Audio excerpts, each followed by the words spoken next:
Komisi Pemilihan Umum telah merilis jadwal dan tahapan pelaksanaan pemilihan kepala daerah serentak 2024, termasuk untuk Pilwali Makassar dan Pilgub Sulsel.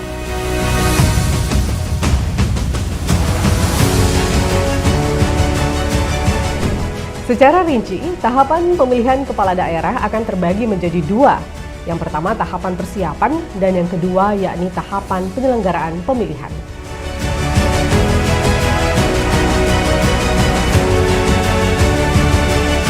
Dan ada pun beberapa tahapan penyelenggaraannya, yakni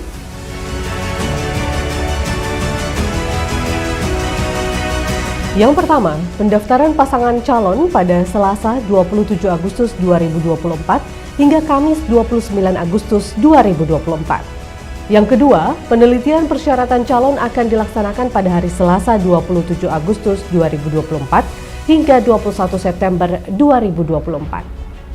Yang ketiga, selanjutnya penetapan pasangan calon akan dilakukan pada hari Minggu 22 September 2024. Yang keempat, untuk pelaksanaan kampanye dimulai pada 25 September 2024 hingga 23 November 2024. Yang terakhir, pelaksanaan pemungutan suara akan dilaksanakan pada hari Rabu 27 November 2024. Mewujudkan mimpi untuk menjadi pemenang pada momen pemilihan kepala daerah tentu tidak semudah membalikkan telapak tangan. Sederet nama bakal calon kini telah mengemuka ke publik.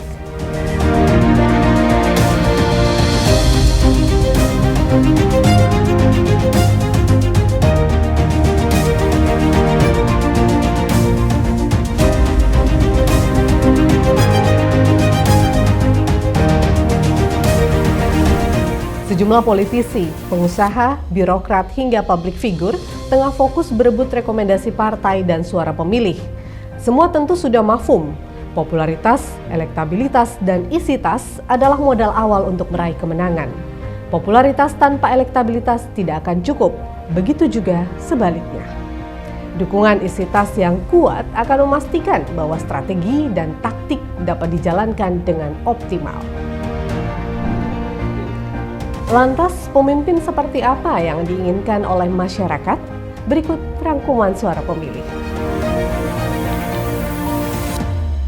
Saya butuh pemimpin yang bisa mensejahterakan dan berjuang untuk rakyat. Kami butuh pemimpin yang cerdas dan berintegritas. Kami butuh pemimpin yang cerdas dan bertanggung jawab.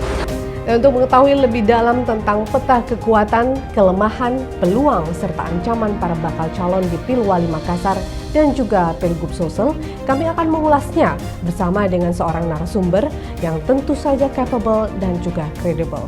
Siapa dia? Mari kita temui.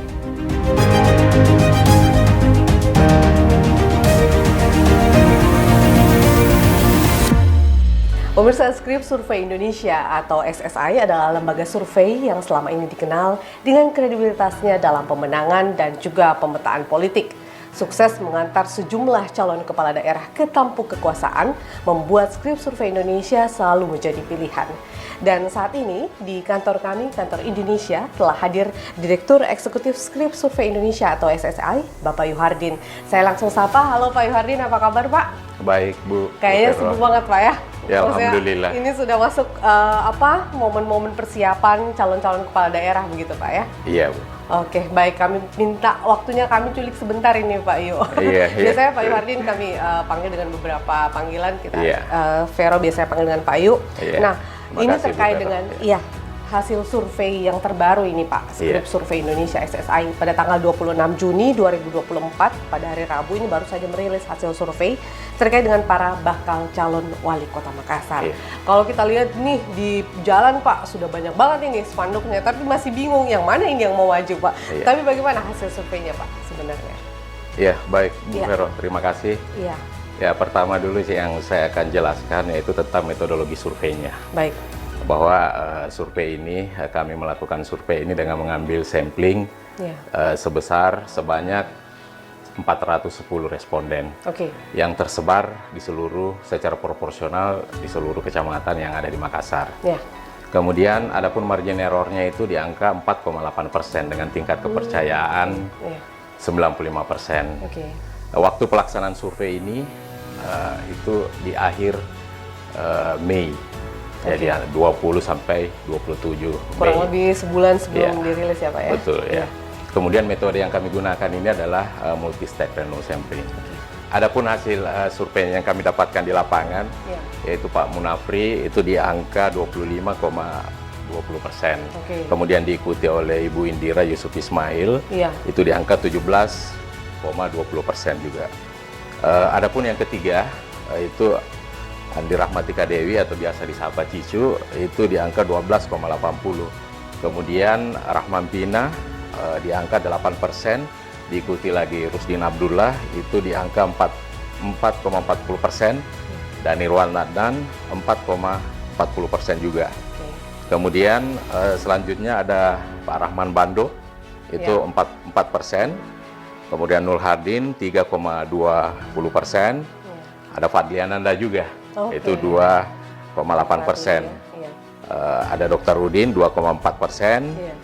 ada Muhammad Amri Arsyid itu di angka 2,4%, Pak Najamuddin 2%, kemudian Andi Seto 1,2%, Sri Rahmi 0,4%, dan yang belum menentukan pilihan itu ada di angka 9,6%. Lumayan gitu. ini juga Iya. harus dibereskan sebenarnya ya Pak ya. Iya. Kemudian supaya memastikan bagaimana pemetaan politik. Iya. Tapi itu artinya bahwa survei itu apabila pemilihan wali kota dilaksanakan sekarang, Iya. maka posisi itulah yang akan muncul begitu ya Pak ya. Iya, betul. Oke. Ada beberapa nama yang sudah mengemuka, sepertinya nama API ini, Iya. ini kan kita masih berdiskusi lah seperti itu. Iya. Tapi nama API ini tiba-tiba kemudian muncul lagi setelah kita tahu bagaimana kemudian proses pemilihan yang sebelumnya. Iya. Berarti memang sosok API ini sebenarnya cukup kuat ya Pak, setelah calon yang sebelumnya ini akan hijrah ke tingkat pemilihan yang lebih besar begitu. Iya, betul. Jadi Pak Api ini kan kita ketahui bahwa beliau sudah 2 kali mengikuti kontestasi. Iya. Jadi secara otomatis popularitasnya sudah tinggi. Oke. Nah, jadi Secara kita lihat popularitas. sekarang ini kan yang lain ini masih bekerja. Ya, Pak Api apalagi beliau terpilih lagi sebagai anggota DPR provinsi. Iya. Nah, makanya beliau berada pada posisi teratas, kemudian Iya. diikuti oleh Ibu Indira. Iya, oke. Nah, dari hasil survei yang kemudian tadi Bapak bacakan atau presentasikan begitu, memang kalau kita lihat secara nilai persentase memang agak beda tipis ya Pak ya. Maksudnya Iya. artinya dan nama-nama besar juga yang sebenarnya mengemuka. Persaingan akan semakin ketat, Iya. mereka juga harus lebih banyak berusaha. Kita akan bahas secara detail lagi nih Pak di Iya. segmen berikutnya. Pemirsa tetaplah bersama kami di VIP of Indonesia, Special The Candidates. Iya.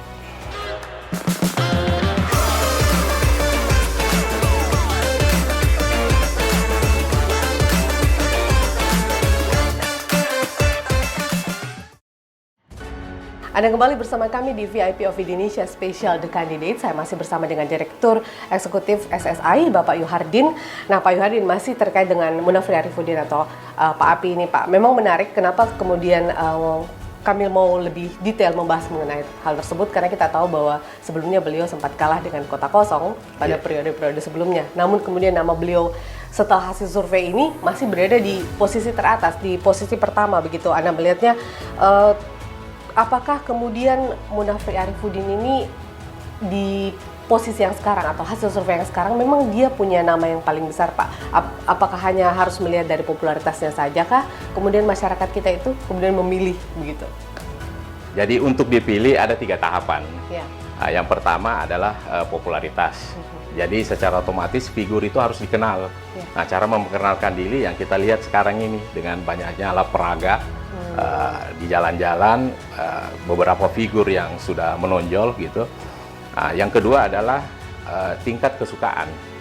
Nah, tingkat kesukaan ini figur itu harus turun menjalankan programnya dengan pertemuan langsung ke masyarakat, iya, ketemu langsung dengan tokoh, ya, gitu. Nah, itu pada tingkat kesukaan, Ya. atau dengan program-program sosial, Ya. baik itu sifatnya insidentil maupun terprogram. Nah, seperti kayak pembagian sembako, nah, itu salah satu program yang pembagian sembako yang terprogram. Iya, terprogram. Ya. Kemudian setelah disukai barulah kemudian dipilih. Jadi tiga tahapan ini yang sangat diperlukan. Gitu. Seberapa besar peluang Pak Api di sini, Pak? Nah, kalau kita lihat Pak Api kan seperti yang saya jelaskan tadi bahwa beliau sudah 2 kali ikut kontestasi, maka secara otomatis popularitasnya sudah tinggi, maka peluangnya untuk disukai juga lebih besar, baru kemudian dipilih. Meskipun pernah kalah dengan kota kosong begitu Pak, artinya itu tidak menjadi satu pertimbangan masyarakat untuk saat ini? Ya, tidak ada masalah.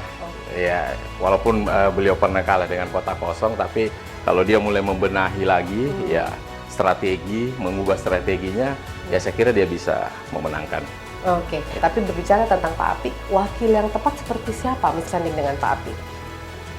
Iya, biasanya kalau calon pasangan yang populer itu adalah seperti Pak Api kan seorang pengusaha. Biasa bagusnya dia berpasangan dengan birokrat gitu. Iya. Oh, jadi memang dengan begitu saling mengisi, saling membantu dalam kalau misalnya terpilih, kemudian dalam tampuk pemerintahannya nanti begitu Pak ya? Iya. Oke. Nah ini juga yang menarik sebenarnya Pak, karena di tengah dia kemudian Pak Api ini berada di posisi teratas, ada calon-calon yang kemudian mengejar yang nama-nama awalnya tidak terduga bakal kemudian maju. Ada Ibu Indira Yusuf Ismail yang merupakan istri Wali Kota Makassar saat ini, Dani Pomanto. Nah sebagai pendatang baru, bagaimana Anda melihat Ibu Indira Yusuf Ismail sendiri sebagai penantang begitu Pak? Apakah dia mampu lebih cepat mengejar posisi di 01 misalnya Pak Api saat ini?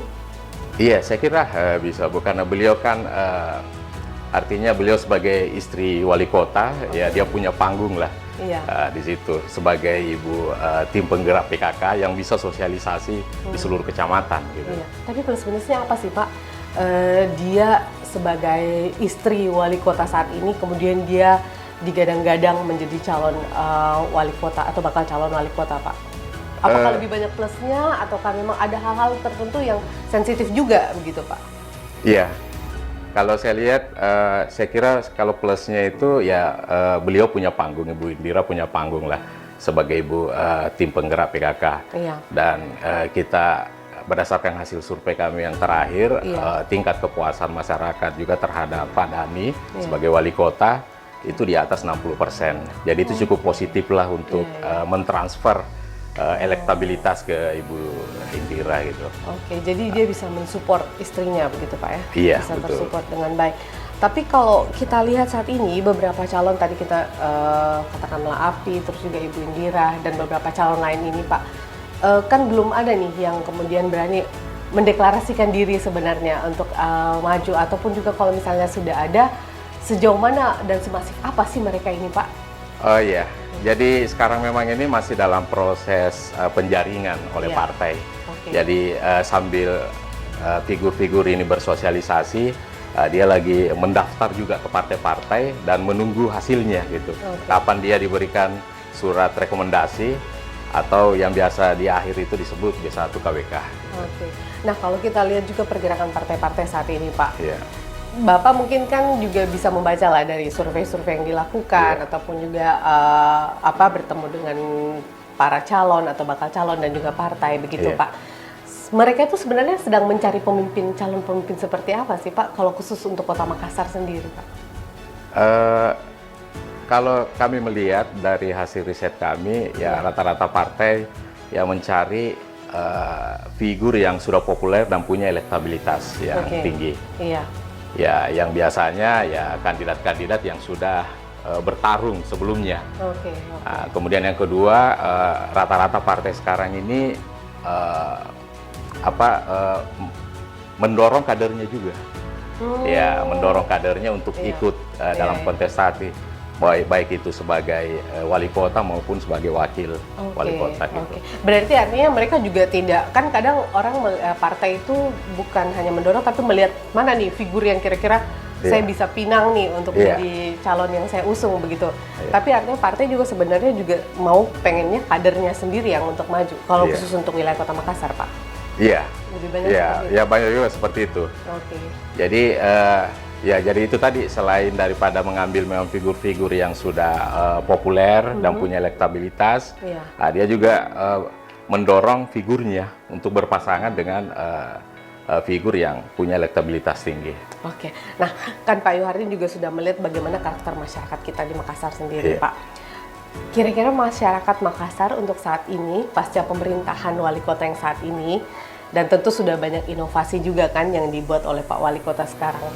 Iya. Saat ini mereka butuh pemimpin seperti apa, Pak? Mereka akan kira-kira berat kemana nih dari sejumlah kandidat dan nama-nama yang mengemuka? Ya, kalau berdasarkan hasil survei kami yang sudah kami kerucutkan itu menjadi 6, itu kandidat-kandidat atau tokoh yang diinginkan masyarakat itu ya seperti Pak Api, Ibu Indira, kemudian Pak Rusdi Abdullah, ya, Irwan Adnan, itu Rahman Bando dan Adi Seto. Jadi memang mereka akan bersaing ketat kah, Pak? Atau kemudian itu bisa mengerucut dari 7 nama misalnya jadi 4 dan kira-kira siapa itu orangnya, Pak? Persaingan ketat ini ya kemungkinan terjadi karena berdasarkan temuan survei kami masih sekitar 36,5% itu yang strong voters yang menyatakan pilihannya tetap gitu. Loyalis lah begitu ya, loyalis gitu. Ya, Pak, ya? Atau pemilih militan. Nah, gitu. Masih ada sekitar 67,5% itu yang masih swing voters atau belum menentukan pilihan. Ya. Oke. Baik. Nah, kita kalau lihat nih Pak, dari sejumlah nama yang muncul dan mengemuka, selain dari nama-nama bakal calon wali kota dan juga kemudian bakal calon gubernur, kira-kira lebih seru mana ini nanti Pak? Apakah pilgubnya kita atau pilwalkot? Artinya kan seru itu kami lihat dari potensi kemenangan. Ada kan yang beda-beda tipis nih Pak. Ada beberapa nama kalau di cawagup atau bakal cawagup ini kan mereka nama-nama yang sengit nih nanti pertarungannya. Tapi di wali kota juga seperti itu Pak. Yang mana nih yang bakal seru nanti Pak? Pilwalkot kah atau pilgub? Ya, saya kira sama-sama serunya. Ya, antara pilwalkot dan pilgub ini. Iya. Dari mana Anda melihat kemudian serunya itu lebih kemana Pak? Lebih ke sengitnya persaingan Pak atau karakter masyarakat kita yang tiba-tiba berubah dan artinya sebelumnya sudah bisa diprediksi nih, masyarakat itu tipikal akan memilih pemimpin ya sama aja seperti Pak Dhani yang membangun smart city misalnya. Tapi ataukah bisa jadi masyarakat nih kecewa dengan pemerintahan yang sekarang dan akan mengalihkan mencari pemimpin yang lain? Apakah model masyarakat kita akan seperti itu Pak? Ya, itu yang pertama adalah pada kandidatnya. Ya, karena kandidat yang disajikan memang ini yang punya kompetensi apalagi kuat gitu, yang punya pengalaman ya misalnya di wali kota ini ya ada Pak Api, gitu, ada Ibu Indira, kemudian Pak Rusdi Abdullah, ya ada juga Pak Irwan Adnan yang memang birokrat gitu. Nah, kemudian di pilgub ya persaingannya juga pada figurnya juga. Nah, yaitu ada Pak Adi Sudirman yang mantan gubernur gitu. Kemudian ada Pak Ilham. Yang pernah menjabat sebelumnya gitu Pak ya. Yang pernah menjabat 2 periode wali kota. Kemudian ada Pak DP yang sekarang juga masih menjabat wali kota yang sudah 2 periode. Dan ada Pak AIA Adi Wanaras ya sebagai Ketua Gerindra Sulsel. Gitu. Berarti nama-nama itu ya kita inilah tidak meragukan lah elektabilitas mereka dan popularitasnya khususnya ya Pak. Berarti mungkin pilgub kayaknya lebih seru ini Pak. Karena nama-namanya kayaknya lebih kuat ini Pak. Nah, tapi ada juga orang sejumlah kalangan ini menilai Pak, khususnya di wali kota ya, pilwalkot, beberapa nama yang muka kan sebenarnya banyak banget Pak, selain nama yang kemudian disebutkan di SSI atau yang istilahnya dipilih dari hasil survei itu, ada banyak nama yang mengemuka karena banyak banget lah Pak, kita lihat spanduk bertebaran di jalan. Nah, orang-orang tersebut sebenarnya memang benar-benar maju atau calon-calon ini hanya testing the water begitu Pak?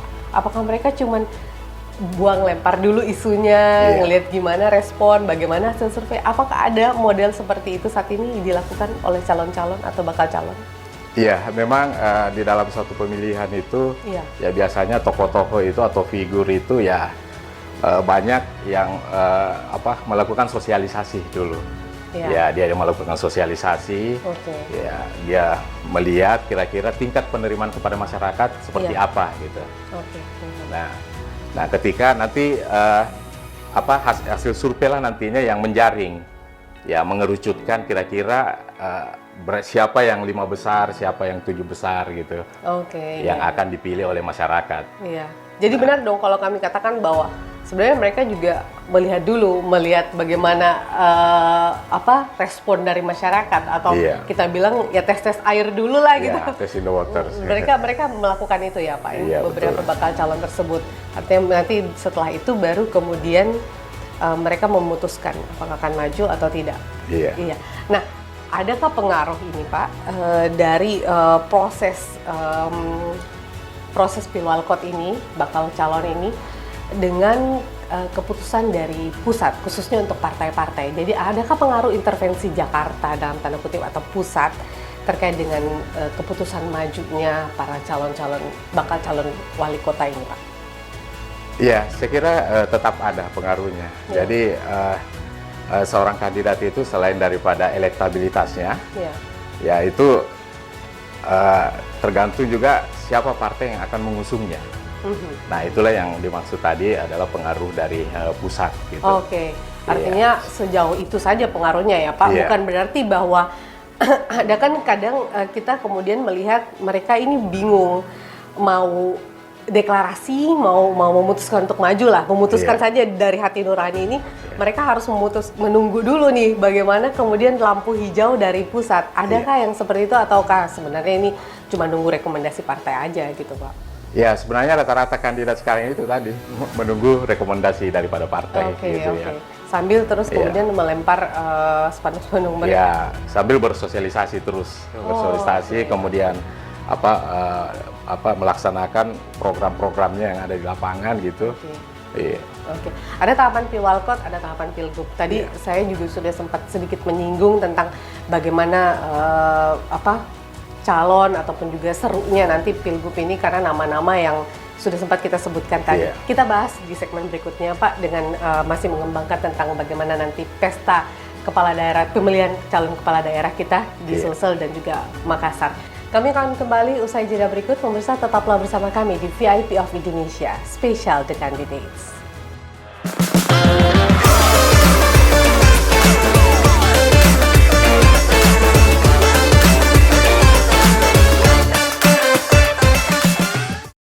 Terima kasih Anda masih bersama kami di VIP of Indonesia Special The Candidate. Saya masih bersama dengan Bapak Yuhardin, Direktur Eksekutif Skrip Survei Indonesia atau SSI. Nah, Pak Yuhardin, kita masih membahas tentang bagaimana kontestasi pilkada ini berjalan begitu Pak. Pilwalkot dan pilgub ini di November. Masih cukup waktu mereka kemudian untuk berupaya mencari popularitas dan membangun elektabilitasnya begitu Pak. Ya, saya kira para kandidat ini masih cukup untuk meningkatkan popularitas dan elektabilitasnya. Oke. Sebenarnya yang mempengaruhi kemudian orang bisa meningkatkan popularitas dan elektabilitas itu Pak, apakah memang hanya turun ke masyarakat atau ada hal lain juga yang bisa mereka lakukan? Artinya apakah hanya dengan mendekatkan diri ke masyarakat saja, ataukah ada hal lain, misalnya dari partai sebagai mesinnya nanti gitu Pak? Kira-kira yang mana ya? Apakah ada cara lain selain turun ke masyarakat? Yang pertama itu tadi bersosialisasi langsung ke masyarakat, kandidatnya. Kemudian yang kedua adalah ya bisa mempergunakan infrastruktur partai ketika sudah didukung oleh partai. Ya, partai ini kan misalnya Pilwalkot Makassar ini ya ada caleg-calegnya yang terpilih.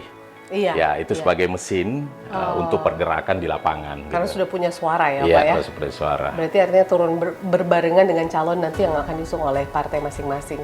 Iya. Oke, Pak, bulan Mei lalu ini kan KPU Makassar dan KPU Sulsel sudah memastikan bahwa tidak akan ada bakal calon dari jalur perseorangan ataupun juga independen begitu. Artinya solusinya cuma satu, atau jalurnya pilihannya ini cuma satu begitu, di Pilwali ataupun juga di Pilgub, memperoleh dukungan partai lah seperti itu, yang khususnya memiliki kursi di wilayah masing-masing. Nah, menurut Pak Yuhardin sendiri bakal calon seperti apa nanti yang akan diusung oleh partai-partai politik khususnya di Pilgub nanti Pak? Artinya kalau tadi kita bicara soal bagaimana calon-calon yang akan diusung di Pilwalkot, sekarang kalau di Pilgub sendiri partai akan mencari yang mana ini Pak? Akan lebih ke mana ini? Kan kalau Pilgub cuma berapa nama nih Pak ya? Ada beberapa nama dan cukup kuat lah nama-nama tersebut gitu. Ya, kalau di Pilgub ini kan sudah ada 4 calon ya, Iya. yang kira-kira yang menguat ini. Iya, iya. Nah, itu yang pertama di Sudirman, Iya. kemudian kedua Ilham Arif Sirajuddin atau Iya. Pak Aco, Iya. kemudian yang ketiga Dhani Pomanto, dan yang keempat adalah Adiwan Aras Darmawan. Oke, oke. Nah, jadi keempat figur inilah yang mulai mengerucut, Iya. yang mencari masing-masing pasangannya gitu. Dan partai juga, dukungan-dukungan partai sudah bisa kita lihat petanya gitu. Ya misalnya Gerindra kemana, Nasdem kemana gitu, Oke. itu sudah bisa kita lihat Oke. sementara. Kalau yang kemudian terbanyak mendapatkan atau yang membuat partai terpesona dengan sosoknya ini siapa ini Pak kira-kira? Apakah yang menjabat saat ini yang kemudian Iya. akan melanjut ke tingkat yang lebih tinggi, artinya ke Pilgub nanti, ataukah ada nama-nama yang sudah pernah menjabat dan pada saat dia maju, wah ini keren nih gitu? Iya, menurut saya partai? kira yang pertama itu adalah yang membuat partai terpesona ini adalah pertama daripada elektabilitas figurnya gitu. Iya, iya. Itu yang pertama. Biasanya dia mencari yang tertinggi. Oke. Nah, Iya. kemudian yang kedua adalah patron partai gitu. Ya kalau ada kadernya maju, ya biasanya mendukung ke kader tersebut. Iya. Ya kalau dia misalnya kader eksternal, dia melihat elektabilitasnya gitu. Oke, oke. Iya. Jadi memang kalau partai itu lebih ini ya Pak, artinya popularitas oke lah, Iya. tapi elektabilitas itu yang paling menjadi salah satu syarat gitu Iya. Pak ya. Nah, Nasdem sebagai peraih kursi terbanyak ini khususnya untuk wilayah Makassar misalnya Iya. nanti ini, kalau kan Pilgub kita sudah sempat mendengar deklarasinya itu mereka mendeklarasikan Andi Sudirman Sulaiman dan Fatmawati Rusdi kurang lebih Iya. ya Pak ya. Nah, kalau untuk Pilwali sendiri Pak, apalagi kan sebenarnya ini sudah ada nama Dr. G. Rahmatika yang Iya. sempat mengemuka, tapi justru kita tidak melihat pergerakan dari Cicu ini sendiri. Kira-kira Nasdem akan mengusung siapa nih Pak dalam Pilwali? Iya, jadi memang biasanya partai ya mengutamakan dulu kadernya. Iya, Nah, baru kemudian figur eksternal. iya. Tapi kalau melihat di Makassar ini ya kemungkinan Partai Nasdem ini sebagai pemenang pemilu di Kota Makassar Iya. itu mungkin melihat figur eksternal. Dan saya lihat itu ada pada Pak Rusdin Abdullah. Oke, kemungkinan adalah beliau begitu Pak ya. Iya. Apa yang membuat Nasdem kira-kira ya Pak ya? Iya. Gitu. Kemudian mengusung, apa sih sebenarnya faktor yang bisa membuat partai itu mengusung figur eksternal? Padahal kan sebenarnya percaya diri dengan figur di dalam itu boleh juga sebenarnya, artinya mendukung figur dari internal juga bisa sebenarnya. Apa yang membuat partai kemudian memilih begitu untuk mendukung faktor eksternal atau orang-orang eksternal tersebut? Ya, yang pertama adalah melihat tingkat popularitas dan elektabilitasnya. Berarti Rusdin Abdullah saat ini bisa dikatakan memiliki tingkat popularitas dan elektabilitas begitu Pak? Ya sebenarnya kalau dari hasil survei SSI yang terakhir, Iya. Bu Cicu itu masih di atas daripada Rusdin Abdullah. Iya. Tapi kita ketahui bahwa Bu Cicu terpilih kembali di di legislatif. Legislatif. Jadi mungkin itu salah satu faktor yang Iya. mungkin, dan biasanya instruksi partai. Iya. Gitu ya. Oke, oke. Ya, kalau kita lihat juga ini menarik juga sebenarnya Pak, karena kan ada orang beberapa kalangan juga menilai bahwa sebenarnya yang sudah terpilih di legislatif sudah punya suara sebenarnya ini Pak di Iya. masyarakat. Kenapa nggak dia saja ini Pak yang maju? Kenapa justru kemudian nama-nama lain? Artinya ada faktor ketokohankah sebenarnya juga Pak dari seorang calon pemimpin itu? Ya, kalau legislatif kan agak berbeda dengan populasi yang mau dipengaruhi dengan Oke. wali kota. Iya. Ya, kalau misalnya untuk provinsi di Makassar kan terbagi dua, ada Makassar A, Makassar B. Iya. Nah, calegnya ini dari mana? Apakah dari Makassar A atau Makassar B? Oke. Nah, jadi ya belum bisa mengcover secara keseluruhan. Ya Oh. baru satu dapil saja. Oh. Ya, atau setengah dari 15 kecamatan gitu. Oke, dan itu tidak berarti Iya. ya Pak ya, belum, tidak notabene kemudian karena dia punya popularitas yang besar di salah satu wilayah, Iya. kemudian dia bisa membangun suara baru kalau dia menjadi calon kepala daerah. begitu Iya, ya, Pak? tetap harus bekerja, ya meningkatkan popularitas lagi, Iya, ya iya. untuk wilayah baru yang harus dikerjakan gitu. Oke, Ya. oke. Artinya memang ada jalannya masing-masing ya Pak Iya, ya. Tidak betul. bisa kemudian karena dia sudah lolos nih di legislatif, Iya. bisa banget nih jadi calon Ya, kepala ya daerah. beda Oke. pemilihannya. Oke, Ya. beda juga. Baik, Iya. kita masih membahas tentang peluang koalisi ini Pak. Nah kalau kita lihat juga peluang koalisi sebelumnya di Pilpres ini kan ada sejumlah partai ini Pak yang kemudian mendukung calon presiden yang sudah terpilih pada masa kemarin. Apakah itu nanti akan mempengaruhi juga kah di Pilwali Makassar dan juga Pilgub Sulsel untuk koalisi partai Pak? Iya, kalau koalisi partai nasional maksudnya ini. Iya, betul. Ya, jadi memang patronnya kalau saya lihat ini pemilihan presiden kemarin ini akan patron partainya akan turun ke pemilihan gubernur dan wali kota dan kabupaten. Iya. Itu potensinya. Iya. Nah, tapi melihat kondisi wilayah masing-masing, ya melihat kondisi wilayah masing-masing ya itu bisa menjadi alternatif. Tapi kalau patronnya ya kemungkinan ya patron di Pilpres kemarin itu akan turun ke gubernur, wali kota dan bupati. Oke, artinya kondisi daerah tersebut, misalnya mereka kemudian dari pihak daerah misalnya melaporkan bagaimana kondisi di daerah itu tetap jadi pertimbangan kan di pusat, atau tidak ini memang garis lurus top down harus mengikut dari pusat ke bawah begitu Pak? Ya, saya kira masih menjadi pertimbangan. Seperti wilayah di beberapa di Sulsel ini seperti wilayah Toraja, itu tentunya agak berbeda. Gitu. Oh iya, Toraja. Oke. Baik, ada tadi kita kan sudah sebut sebenarnya ada beberapa nama yang mengemuka ini Pak ya. Kita sudah singgung soal Dhani Pomanto, kita singgung juga Anies Sudirman Sulaiman, Ilham Arif Sirajuddin dan lain-lain. Kalau kita sedikit membahas per figur ini Pak ya.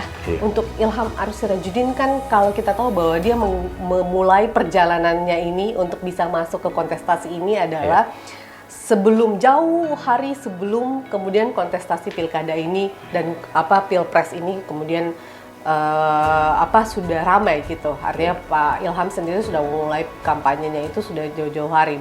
Bukan kampanye saya bahasakan, tapi mengenalkan diri lagi ke masyarakat. Gitu.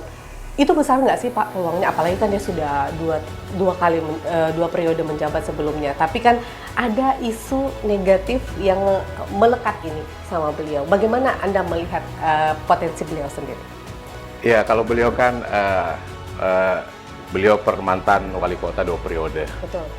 Ya, dan beliau pernah ikut juga kontestasi di Pilgub melawan Pak Sahrul pada saat itu. Iya. Dan suaranya juga tidak sedikit. Dia di angka kurang lebih 40%.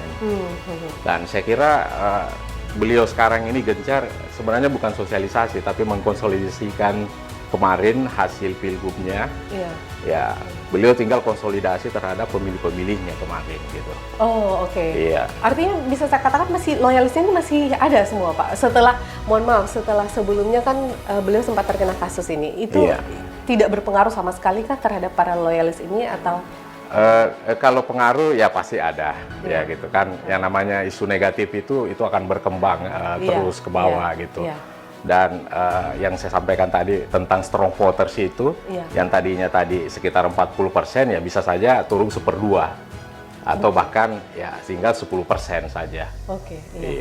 Bagaimana Anda melihat sebenarnya isu black campaign semacam itu di Makassar, di Sulsel sendiri Pak? Masyarakatnya terpengaruh nggak sih Pak?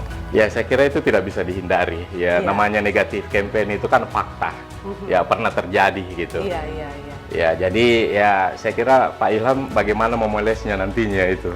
Iya, karena itu pasti tidak bisa dihindari itu negatif campaign. Tapi kita juga tidak bisa terlepas dari nama besar seorang Ilham Arif Sirajuddin yang sudah punya legacy ya Pak ya, sebenarnya di Makassar sendiri. Baik, ke Pak Andi Irwan Naras Pak. Beliau kan di DPR RI nih Pak, terus namanya kemudian sempat mengemuka jadi salah satu bakal calon 01 di Sulsel ini. Peluang beliau seperti apa Pak? Karena kan dia lebih banyak di pusat ini, meskipun namanya dikenal oleh beberapa kalangan di Sulsel. Peluang beliau seperti apa? Iya, saya kira peluangnya beliau sangat besar. Karena beliau sekarang anggota DPR RI 3 periode yang sudah masuk sekarang 3 periode. Sekaligus ketua dari Gerindra, ketua Partai Gerindra ya di Sulsel gitu.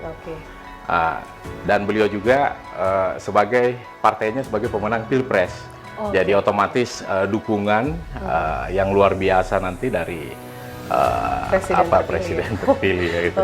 Berarti itu besar ya Pak peluangnya, meskipun ada yang mengatakan bahwa tapi kan dia di DPR pusat begitu, belum kami masyarakat ini belum mengenal dengan baik ini posisi Andi Irwan Naras, atau orang biasa sebut AIA lah seperti itu. Tapi itu tidak berpengaruh ya Pak ya? Artinya dukungan dari apalagi presiden terpilih bisa kuat. tetap beliau harus tetap beliau harus bersosialisasi gitu. Oke, iya. Beliau kan dapilnya itu dapil 2 Iya. yang mencakup 9 kabupaten. Iya. Nah, gitu. Jadi beliau kalau di situ ya sudah cukup populer. Nah, yang kedua adalah beliau sebagai ketua partai. Tentunya mesin partainya ini bisa bergerak di 24 kabupaten kota gitu. Oke, itu tadi berarti calon-calon 01-nya ini Pak. Iya. Kalau calon 02 kayaknya cuma Ibu Indah ini Pak, yang agak cukup kuat. Bagaimana Bapak melihat posisi Ibu Indah dengan wilayahnya? Karena kan kadang itu wakil atau calon itu kan melengkapi sebenarnya Iya. pasangan bakal calon 01-nya ini Pak. Iya. Iya, sebenarnya 02 itu ada beberapa selain Bu Oke, Indah. baik. Iya. Nah, itu ada Pak Adnan. Iya. Ya, Adnan Purista, Bupati Goa. Iya. Kemudian ada Panglimata, mantan Oke. Pangdam. Oke. Ya, itu calon 02 selain daripada Bu Indah. Seberapa Iya. kuat mereka ini Pak? Kalau disandingkan ini bertiga siapa nih Pak? Ya, Kalau kalau sejauh berdasarkan simulasi survei kami ini ya Iya. memang cukup menguat gitu. Jadi kalau Pak Sudirman dipasangkan dengan Ibu Fatma, Iya. itu mungkin urutannya ya saya Iya. sebutkan itu berada pada posisi teratas. Kemudian di posisi kedua saya pasangkan Pak Ilham dengan Pak Adnan, Iya. itu berada di posisi kedua. gitu. Oke. Kemudian yang ketiga Pak DP pasangkan dengan Ibu Indah itu Iya. berada pada posisi ketiga. Oke. Ya, kemudian AIA dipasangkan dengan Panglimata itu berada pada posisi keempat untuk posisi Mei kemarin gitu. Oke. Nah, Artinya tapi ini masih dinamis. ya. Ya, tergantung pergerakan kandidat di lapangan gitu. Oke. Artinya Pak begini, saya mau mengetahui lebih jauh ini Pak. Iya. Masyarakat kita sendiri, khususnya calon-calon pemilih nantinya Pak. Banyak isu ini yang beredar kan. Isu itu macam-macam, tapi isu koruptor, mantan koruptor, koruptor yang saat ini sedang menjalani persidangan dan lain-lain, dan kaitannya dengan bakal calon ini, itu mempengaruhi tidak sih Pak keterpilihannya, khususnya di Sulsel ya Pak? Apakah daerah Sulsel ini masyarakatnya cukup update nggak sih Pak dengan berita itu semua, ataukah mereka saya tidak peduli, saya sudah suka dengan ini? Bagaimana Anda melihat kultur kami, Pak? Iya, saya kira isu negatif, utamanya korupsi itu memang sangat berpengaruh. Iya. Dan iya. itu utamanya di kalangan kelas menengah ya, Iya. yang jumlahnya kurang lebih 15%. Nah, itulah yang bisa memahami ini. Nah, biasanya tadi seperti yang Mbak Vero sampaikan, bahwa ada juga yang apa istilahnya cuek saja dengan kondisi itu pada masyarakat kelas bawah. Yang utamanya kalau dalam demografi survei itu masyarakat yang tamat SD, tamat SMP, ya mungkin kurang lebih 40% di Sulsel. Itu gitu. di Sulsel 40% Iya, Pak, kurang itu? lebih 40% Oke. gitu. Oke. Dan artinya mereka lah yang mayoritas sebenarnya tidak terlalu memperhitungkan itu. Iya. Tapi nanti seberapa besar kontak dengan bakal calonnya ini ya Pak Iya. ya, yang kemudian mempengaruhi. Sangat mempengaruhi sebenarnya metode belusukan Pak Jokowi ini masih terasa ya, dan Iya. masih harus digunakan oleh bakal calon ini Pak. Iya, karena memang temuan survei kami itu di atas 50%. Masyarakat ingin ditemui oleh kandidatnya. Jadi sebaiknya kandidat itu dekat ke masyarakat atau turun langsung ke lapangan. Gitu. Oke, nah Iya. itu kan beberapa faktor yang juga mendukung popularitas, elektabilitas, kedekatan dengan masyarakat, Iya. faktor-faktor yang mendukung keterpilihan para bakal calon ini, Pak. Tapi ada juga yang mengatakan ini terkait dengan kemampuan finansial atau isi tas. Iya. Itu berpengaruh tidak sih, Pak? Masih gencar nggak money politik itu, Pak? Iya, karena ya jadi memang money politik ini, apalagi pilkada yang sudah masuk tahun ke-20 ini ya. Iya. Iya. Ya, saya kira berdasarkan hasil survei kami juga itu ada di angka 45%. 45% Pak. Wah. Masyarakat yang akan mengubah pilihannya ketika diberikan sesuatu. Ya bukan cuma dalam bentuk uang ya, Iya. tapi dalam bentuk barang Apapun gitu. supportnya Iya. ya Pak ya. Iya. Oke, dan itu cukup tinggi sebenarnya Iya, Pak. cukup tinggi. Oke, saya langsung saja ini Pak. Minimal Iya. berapa sih isi tasnya Pak? Supaya orang bisa minimal punya kans gitu untuk Ya, terpilih. sebenarnya persoalan biaya itu tergantung populasi yang akan dipengaruhi. Iya. Ya gitu. Jadi misalnya Piluwako Makassar dengan Piluwako Parepare itu agak berbeda. Oke.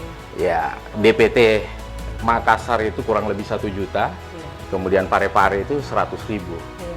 Nah, yang dimaksud populasi yang dipengaruhi ini untuk memenangkan, kalau di Parepare cukup 30.000 aja sudah bisa menang kalau 4 kandidat. Iya, Pak. Iya. Sementara di Makassar kalau 4 kandidat harus mempengaruhi populasi kurang lebih 200.000. Oke. Nah, jadi itulah yang membedakan biayanya. Jadi tidak ada sebenarnya standar biaya, tergantung populasi yang akan dipengaruhi. Gitu. Tapi artinya memang kemampuan isi tas itu sangat penting juga, Pak. Seberapa jauh isi tas itu sebenarnya? Dia mendukung dalam bentuk turunnya tim ke lapangan, ataukah memang sampai ke situ? Setiap ada yang berkonsultasi dengan Pak Yuhardin misalnya, apakah itu jadi salah satu faktor juga, Pak, kemampuan isi tas? Iya, sebenarnya yang paling besar di sini adalah kos politik ya, itu tadi yang isi tas itu. Jadi selain daripada figurnya, dukungan partai, ya itu kos politiknya.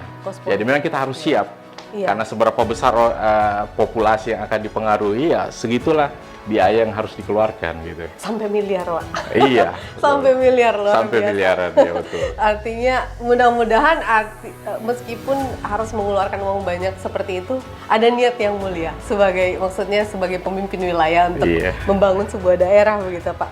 Nah, sebagai seorang pekerja profesional, Pak, yang belasan tahun mengurus pemenangan bakal calon ini, Pak, baik itu wali kota ataupun juga gubernur, anggota legislatif juga, Pak, gitu. Nah, kalau di momen-momen pilkada ini, Pak, begitu kemudian elektabilitas sudah naik, popularitas sudah naik, begitu. Apakah memang perlu ada, ini masih terkait dengan isi tas sebenarnya sih, Pak.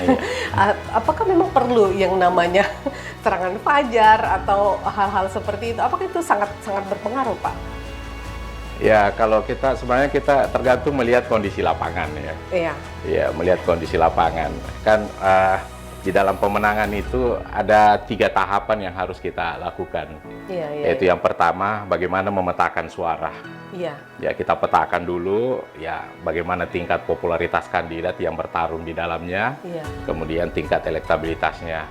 Kemudian dalam pemetaan suara juga itu ada yang mana wilayah basis, yang mana wilayah lawan, dan yang mana wilayah rebutan. Kemudian kita bisa tahu perilaku pemilih. Ya, pemilih tradisional, pemilih psikologis, kemudian pemilih rasional, itu bisa kita ketahui dalam pemetaan suara. Kemudian yang kedua, bagaimana mempengaruhi pemilih atau mempengaruhi suara, gitu. Nah, dalam mempengaruhi ya seperti sekarang ini, ada alat peraga, gitu, ada program belusukan turun ke lapangan. Ya, pertemuan publik di lapangan, pertemuan tokoh gitu. Nah, itu semua bagaimana mempengaruhi. Kemudian membentuk tim yang masif. Nah, di tim yang masif inilah butuh kos politik yang besar. Karena setiap kandidat ya dia harus membentuk tim hingga di level TPS. Jadi kalau Makassar ini ya bisa sampai ribuan timnya. Yang harus dibentuk ya. Memang harus sampai ke akar rumput lah begitu. Iya, betul. Kemudian yang ketiga tadi adalah bagaimana menghitung dan mengawal suara. Nah, kita harus betul-betul mengawal suara ini sampai di akhir. Makanya dibutuhkan tim-tim hingga tingkat TPS. Baik. Nah, bagaimana dengan bakal calon ini, Pak, yang cukup percaya diri kemudian tidak menggunakan lembaga-lembaga tertentu atau lembaga-lembaga survei. Mereka menghitung dari tim yang ada di lapangan saja, artinya lewat tim yang ada di lapangan. Apakah sebenarnya tanpa bermaksud mempromosikan lembaga survei, apakah memang sebenarnya harus orang bergerak dengan terukur seperti itu, Pak? Harus menggunakan lembaga survei? Iya, faktor kemenangan sekarang kan ya butuh pergerakan itu harus terukur. Iya, itu tadi yang saya maksud. Yang pertama adalah pemetaan suara. Kita harus petakan dulu. Jadi kalau kita misalnya ingin bertarung ke satu wilayah itu kita harus tahu pemetaannya dulu, yang mana wilayah basis, yang mana wilayah lawan, yang mana wilayah rebutan. Jangan begitu kita masuk saja langsung gitu. Berarti memang semuanya harus menggunakan indikator-indikator yang memang dari lembaga-lembaga tertentu bisa kemudian untuk memetakan itu ya, Pak ya. Bagaimana dengan calon-calon yang cukup percaya diri dengan bahwa saya sudah punya basis ini sebelumnya, apalagi kalau dia sudah pernah mencoba sebenarnya di kontestasi ini dan yakin bahwa para pemilih dan para loyalis itu masih ada di situ. Karena kan kadang masyarakat bisa aja dong ngomong, saya pilih Anda, tapi belum tentu seperti itu. Bagaimana dengan mereka? Apakah kira-kira presisinya cukup ini juga, Pak, tanpa menggunakan lembaga survei? Ya kalau kita mengikuti kontestasi seperti ini, seperti pilkada gitu, Iya. pilwakot, Iya. ya kita tidak boleh menggunakan perasaan gitu. Memang harus terukur, Iya, ya menggunakan alat ukur yang namanya survei, Iya. ya sehingga bisa pergerakannya bisa lebih termanage dengan baik gitu. Dari metode-metode yang digunakan oleh khususnya SSA ini, Iya. Pak ya, dari tahun-tahun sebelumnya itu Iya. sampai yang sekarang, dari periode-periode sebelumnya sampai yang sekarang, ada perubahan Pak, atau ada Anda melihat kalau tadi saya katakan perubahan karakter masyarakat atau mungkin inovasi yang Anda gunakan juga atau lakukan kemudian dalam menghitung survei-survei para bakal calon yang saat ini, adakah perubahan itu Pak dari tahun ke tahun atau dari periode ke periode? Ya saya kira apalagi sudah 15 tahun pilkada ini kan. Iya Pak. Itu perubahannya sangat signifikan. Tapi kalau secara mendasar tadi, pemetaan suara, mempengaruhi suara, mengawal dan menghitung suara, itu tetap menjadi dasar gitu. Oke. Ya, tapi perubahannya itu ya sesuai dengan kondisi sekarang. Kalau dulu waktu di pilkada awal orang belum menggunakan sosmed, sekarang lebih kepada banyak menggunakan sosmed untuk popularitas gitu. Iya, menarik ini Bapak menyinggung soal sosmed, karena Iya. memang sekarang zamannya apapun itu lewat sana, lewat Iya. sosmed.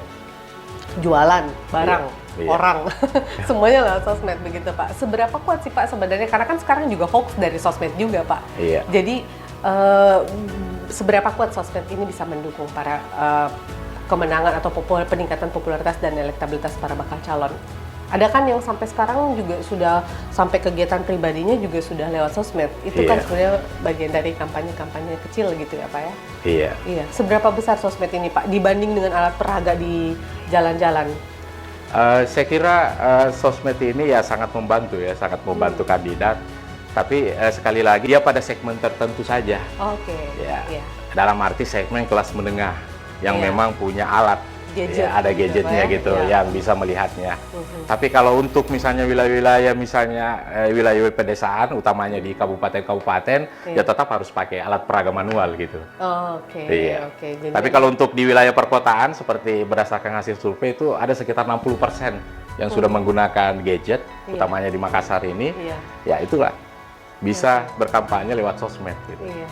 Karena kadang menarik juga kalau lewat sosmed itu pengemasannya itu Pak ya. Iya. Packagingnya itu macam-macam gitu. Baik, Pak, ini pertanyaan terakhir mungkin ya kurang lebih. Tapi sebelumnya saya mau tanya dulu nih Pak, dari analisa Pak Yuhardin atau SSA sendiri, Iya. kira-kira berapa pasang nanti calon yang akan maju khususnya di Pilwali dulu ini Pak? Kira-kira Iya. berapa pasang ini Pak? Pasang dulu deh. Iya, ya karena ini kan sebenarnya belum penetapan ya, Iya. sebenarnya baru bisa diprediksi saja ini. Iya, iya, iya. Ya kalau di Makassar ini Untuk yang kondisi saat ini ya 4 atau 5 lah kalau di Makassar ini. 4 atau 5, Iya. oke. Lumayan Iya, loh Pak. iya. Jadi ada Pak Untuk Api, wilayah besar, iya. ada Bu Indira, Iya. kemudian Pak Rusdi Abdullah, Oke. kemudian Andi Seto, Iya. dan Irwan Adnan. Oke. Nah itu yang potensi ya Oke. kira-kira. Kalaupun kemudian mengerucut menjadi 3 ya kita lihat nanti nih siapa yang berkoalisi gitu. Oke. Nah. Kalau Pilgub? Ya, kemudian kalau di Pilgub itu ya potensinya ya 4 kalau saya lihat gitu. 4 ya, Pak, dengan 4 nama besar yang Anda sebutkan tadi. Ada Andi Sudirman, Pak Ilham Aris Firajudin, Oke. kemudian Pak Dani Pomanto dan Iya. AIA atau Oh, Andi. iya, oke. Andi Ruanaras itu Iya, Pak ya. iya. Nah, terakhir ini Pak, kalau bisa, tapi sebenarnya Bapak sudah sebutkan sih Iya. nama-nama calon tersebut. Tapi artinya mereka-mereka yang Anda sebutkan tadi ini memang punya peluang yang besar, atau bisa jadi sebenarnya dari nama yang disebutkan tiba-tiba drop karena satu hal gitu. Kalau Anda melihat sekuat apa kira-kira nama-nama tersebut? Dari 4 sampai 5 nama tadi yang Bapak sebutkan, kira-kira itukah yang sudah pasti, ataukah bisa jadi salah satu dari mereka? Iya, kalau melihat kondisi hari ini ya ini yang potensi yang 5 ini. Iya. Tapi ada peluang para tokoh ini berkoalisi, kandidat ini berkoalisi, ada oke. peluang. Gitu misalnya salah satunya jadi wakil atau wali iya. kota gitu. Iya, Ya, itu bisa saja terjadi. Ya bahkan ya potensi juga Makassar ini bisa head to head gitu. Oke, Iya, wah, misalnya iya. kalau itu kesepakatan partai pengusung, Iya. ya kesepakatan kandidat itu bisa Iya. saja terjadi. Iya. Gitu. Karena ada juga beberapa nama yang menarik, tapi kebetulan berasal dari partai yang sama misalnya Pak ya. Iya. Ya itu juga kemudian membuat mereka nanti menunggu dari rekomendasi Iya. partai saja Pak ya. Iya, Berarti betul. mereka juga kemudian tidak bisa sembarangan. Sepertinya kayaknya para kandidat ini kurang percaya diri Pak dengan dirinya sampai selalu menunggu jawabannya Iya. rata-rata menunggu rekomendasi partai, menunggu rekomendasi partai. Itu Iya. sebenarnya cuma kalimat tameng saja Pak. Karena belum ada partai yang lirik atau bagaimana Pak? Ya itu memang standar itu. Iya. Jadi pintu untuk masuk sebagai kandidat kan ini partai. Iya. Karena independen ini sudah tertutup. Iya. Jadi ya hanya satu saja pintunya adalah partai. Jadi hampir semua sekarang kandidat ini ya menunggu rekomendasi partai. Gitu. Oke, ya ini menarik. Apalagi mungkin Pak Yuhardin ya, banyak nih yang kemudian berkonsultasi dan maksudnya menerka dari sejumlah orang-orang yang berkonsultasi Pak. Iya. Ini sedikit pengalaman saja ini Iya. Pak. Kalau kemudian ada figur yang begitu masuk dan percaya diri untuk maju, tapi kemudian dari hasil survei tidak mendukung, rekomendasi dari lembaga survei itu biasanya seperti apa sih Pak? Tetap maju dengan bantuan kemudian membangun suara ini, ataukah sebaiknya jangan? Ya, jadi kita lihat dulu dari hasil surveinya. Oke. Jadi kalau kandidat itu punya peluang misalnya untuk lanjut walaupun rendah surveinya, sekaligus kita melihat rentang waktu juga. Ya kita memperhatikan juga jangan sampai misalnya berjalan tapi waktunya tidak cukup gitu. Oke. Ya seperti sekarang ini masih kurang lebih 4 bulan ya, Iya, masih ada iya. 4 bulan. Iya. Yang ini masih ada peluang ini para pendatang baru gitu. Iya. Gitu. Oke.